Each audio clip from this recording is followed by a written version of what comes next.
Today is Thursday 21st of October. रात के बज रहे हैं लगभग 9:45, 8:41 हो रहा है exactly. And why am I shooting this video? I am hell tired but still want to shoot this video because I am very enthusiastic about the topic जिसके बारे में आज हम वीडियो बनाने वाले हैं। So without making any further delay, let's start the video. Hello everyone, welcome back again to Abus voice official YouTube channel.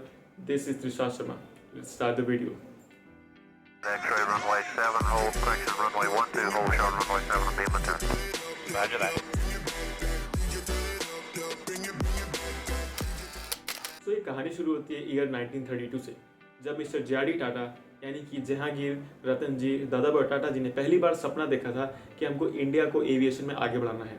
And Indian aviation को begin करने का इससे अच्छा और कोई टाइम नहीं था एंड इससे अच्छा और कोई पर्सन भी नहीं था।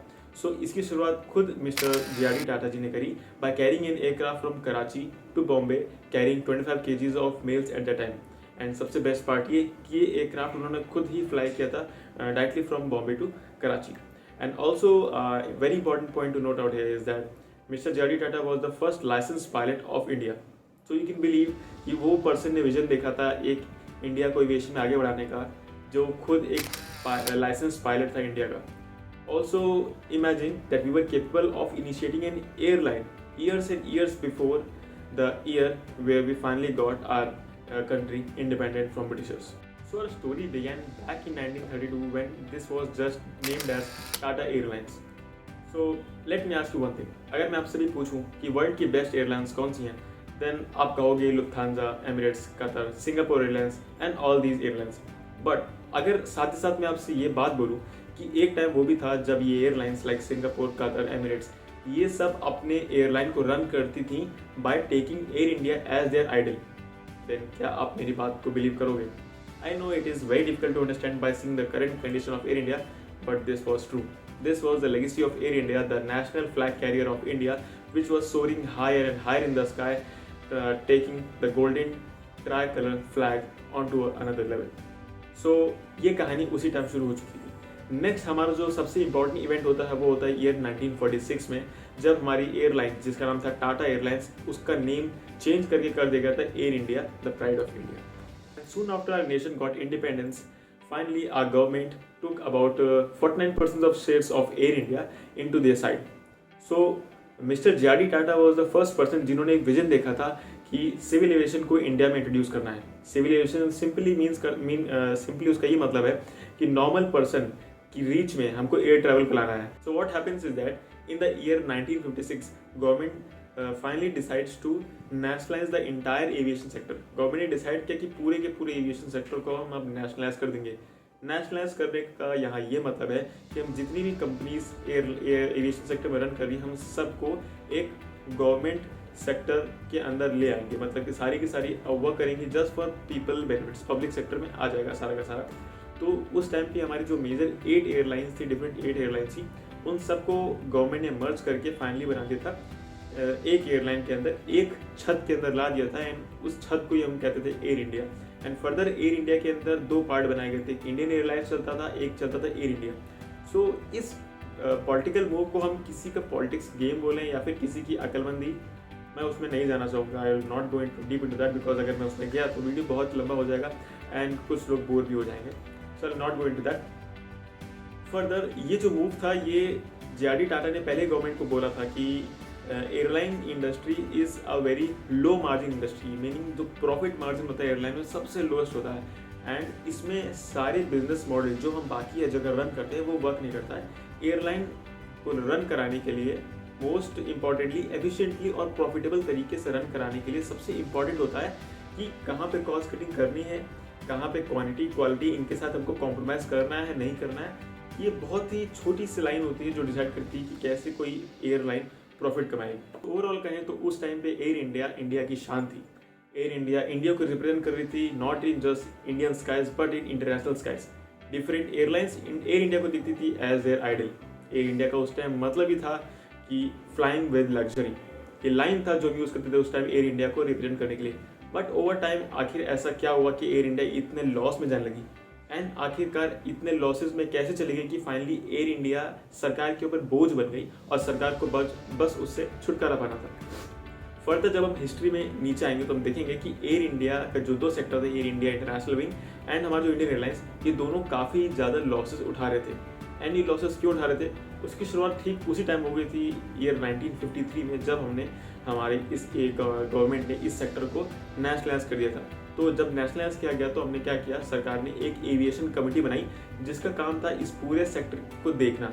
जैसे कि रेलवे सेक्टर होता है, डिफरेंट सेक्टर्स होते हैं, वैसे ही इसके लिए एक एविएशन कमेटी बनाई गई। अब अगर मैं आपसे सीधे बोलूँ कि डॉक्टर से बोला जाए कि वो इंजीनियर का काम करेगा या इंजीनियर से बोला जाए कि वो डॉक्टर का काम करेगा, सो हम देखेंगे कि दोनों ही कोई काम नहीं कर पाएंगे। क्यों? बिकॉज दे आर डिज़ाइन और they have learn everything to work in their own field. अब अगर आप एविएशन कमेटी में किसी ऐसे बंदे को बैठा दोगे जिसको नॉलेज ही नहीं है एविएशन का, जिसको एविएशन से कोई मतलब ही नहीं है, बिजनेस मॉडल नहीं पता है, एक्सपीरियंस नहीं है, देन आई डोंट थिंक कि वो प्रॉफिट अर्न कर सकता है एंड एफिशिएंटली किसी एयरलाइन को रन कर सकता है। सो वही हुआ, उन बंदों ने कमेटी को रन किया जिनको एयरलाइन रन करने का, एयरलाइन बिजनेस का जरा भी एक्सपीरियंस नहीं था, जिसकी वजह से एयरलाइन का जो बिजनेस मॉडल था कम्प्लीटली फेल हो गया। And some reports also say that कि ओवर टाइम जितनी पॉलिसीज थी जो मिस्टर जे.आर.डी. टाटा ने अप्लाई करी थी अपने टाइम पे, वो सारी की सारी डिग्रेड होती चली गई। तो फाइनली जब सरकार ने देखा कि हम इतने ज़्यादा लॉसेज झेल रहे हैं, तो उसने फाइनली डिसाइड किया कि हम क्या करेंगे, एयर इंडिया और इंडियन एयरलाइंस दोनों को ही मर्ज कर देंगे एंड एक सिंगल एंटिटी रन करेंगे एविएशन की for national flag carrier of India, जिसका नाम रखेंगे हम एयर इंडिया। सो ये भी देखा गया कि फर्दर एयर इंडिया भी लॉस में जाने लगा। अब इसका रीज़न क्या था, सरकार ने तो ये सोचा था कि हम ऐसा करेंगे जिससे कि हमारे सारे लॉसेस घट जाएं, बट समय के साथ साथ क्या बढ़ा और क्या घटा वो हम सभी को पता है, एंड उसी का रीज़न है कि आज हम इस वीडियो में ये चीज़ डिस्कस कर रहे हैं। सो फर्दर गवर्नमेंट की डिफरेंट पॉलिसीज़ का लाना, करप्शन, एयर इंडिया का एक्सप्लॉयटेशन, मिनिस्टर्स का एयर इंडिया को यूज़ करना for their own benefit, for their own travel, ये सब वो कुछ रीजंस में से हैं जो फाइनली रिजल्ट कर गए एयर इंडिया के डाउनफॉल में। ऑल्सो कई जगह ये भी देखा गया कि जो ट्रेनिंग स्टैंडर्ड था, जो प्रीवियसली एयर इंडिया के नेशनलाइजेशन से पहले था, इम्प्लीमेंट किया गया था, वो भी डिग्रेड होता चला गया। एंड हमको पता है कि किसी भी एयरलाइन से अगर आप ट्रैवल कर रहे हो तो जो सबसे पहला फेस एयरलाइन का होता है जो आप देखते हो, वो आपको कस्टमर सर्विस एजेंट मिलेगा। देन फर्दर आप जब एयरक्राफ्ट के अंदर ट्रैवल करोगे तो आपकी पूरी जर्नी में आपको flight crew and cabin crew, यही 2 मेजर चेहरे होते हैं जो एयरलाइन को रिप्रेजेंट कर रहे हैं किसी पैसेंजर के सामने। एंड अगर वही इमेज खराब कर देंगे देन आपको पता है कि आप ये मान लोगे अपने माइंड में कि ये एयरलाइन अच्छी नहीं है, आप वहीं उसी पॉइंट पे डिसाइड कर लोगे। तो एयर इंडिया के साथ भी ठीक ऐसे हुआ, ट्रेनिंग स्टैंडर्ड घटने की वजह से, केबिन क्रू की क्वांटिटी ज़्यादा होने की वजह से, जिसकी वजह से क्वालिटी घट गई, इन सब रीजन्स की वजह से वो क्वालिटी ऑफ स्टैंडर्ड नहीं रह गया फ्लाइंग में जो एयर इंडिया का एक टाइम पर था।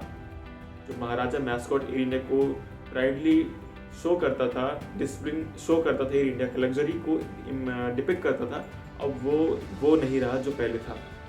So these all became the reasons for downfall of India, and finally on 8th of October 2021 जब finally Tata Sons ने bid जीता from SpiceJet and purchased Air India for about 18,000 crores.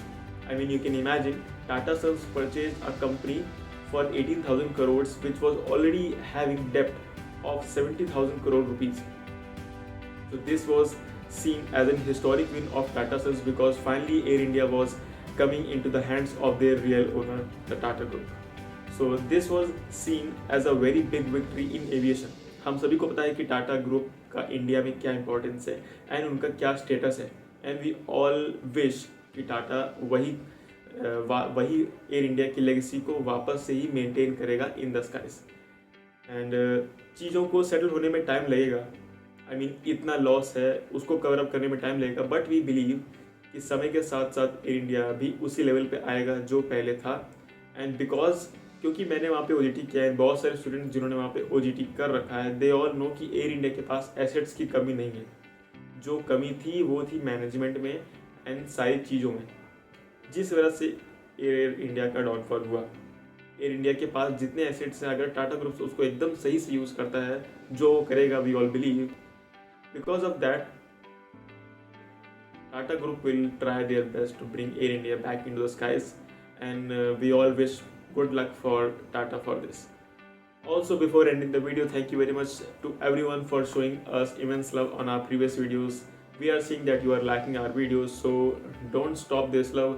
keep on spreading and keep on sharing Airbus Voice YouTube channel videos as far as possible. Also, don't forget to hit the like button, subscribe button and the bell icon so that you get a notification each time we upload a video. Thank you very much again for watching. See you next time. Jai Hind.